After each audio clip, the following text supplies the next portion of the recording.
Sa santé était vacillante depuis plusieurs années. Après avoir été victime d'un accident vasculaire cérébral, Orlus Mabélé a finalement été emporté par la pandémie du Covid-19.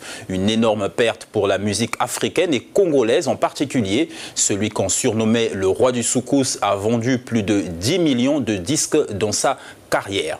C'est en effet dans les années 80 qu'Orlus Mabélé, de son vrai nom Aurélien Miatsonama, a fondé le groupe Loketo en compagnie du célèbre guitariste Diblo Dibala, avec l'apport de sons sortis de synthétiseurs et boîtes à rythme de la rumba congolaise des années 50 et 60. Orlus Mabélé a apporté une nouvelle dimension à cette musique appelée soukous, une variante de la rumba congolaise, et va rapidement envoûter les Antilles avant de gagner l'Europe et l'Afrique tout entière.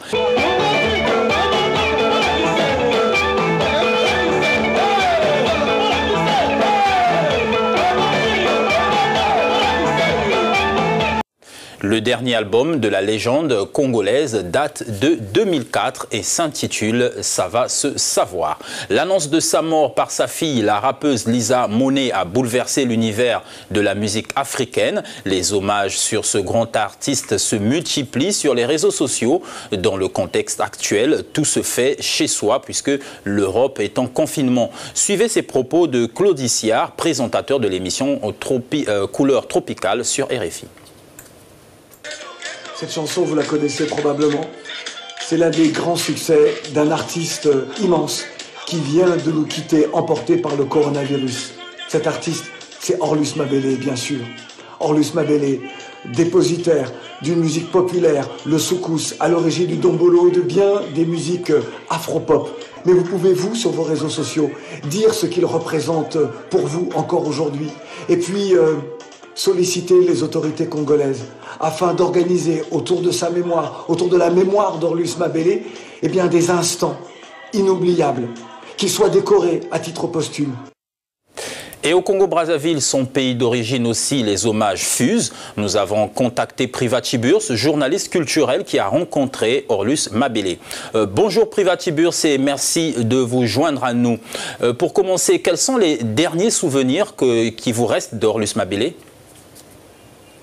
Les derniers souvenirs, c'est certainement les vidéos qu'on a faites sur lui ces dernières années pendant qu'il était souffrant après son AVC en 2005.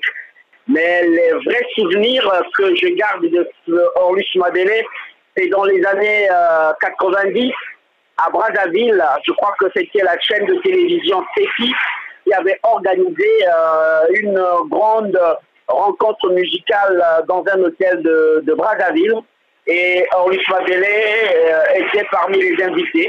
Et au cours de cette émission, je crois que Orlus Mabélé, comme on dit, bien tapé, s'était jeté dans une piscine.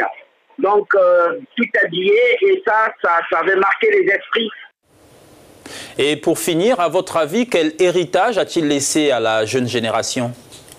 Tout ce que je peux dire, le soukous ne pourrait jamais être, comment dire, décimé par cette mort, tout simplement parce que le soukous existe toujours. Le ndombolo, c'est une forme de soukous, et aujourd'hui, avec même dans l'afrobeat, on reconnaît d'autres variantes du soukous aussi. Donc, pour moi, le soukous survivra à Orlus Mabélé, et les jeunes d'aujourd'hui pourraient, bien entendu, vu que Internet existe, ceux qui ne l'ont pas connu, peut-être avec tout le tapage médiatique qui se fait autour de sa mort, certains pourraient se demander mais qui était ce monsieur, et chercheront à redécouvrir ses albums.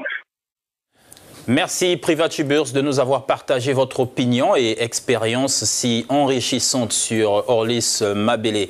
Privatiburs, journaliste culturel à Brazzaville en République du Congo. Et parlons de jeune génération, notons que Orlus Mabélé était l'oncle d'un artiste très connu en République du Congo, Caprice Dikone. Ainsi s'achève ce numéro consacré à Orlus Mabélé, décédé le jeudi 19 mars suite au Covid-19. Et donc vous l'avez compris, le coronavirus n'épargne personne. Prenez soin de vous en respectant les consignes de l'OMS et de vos gouvernements respectifs. Portez-vous bien et à très bientôt.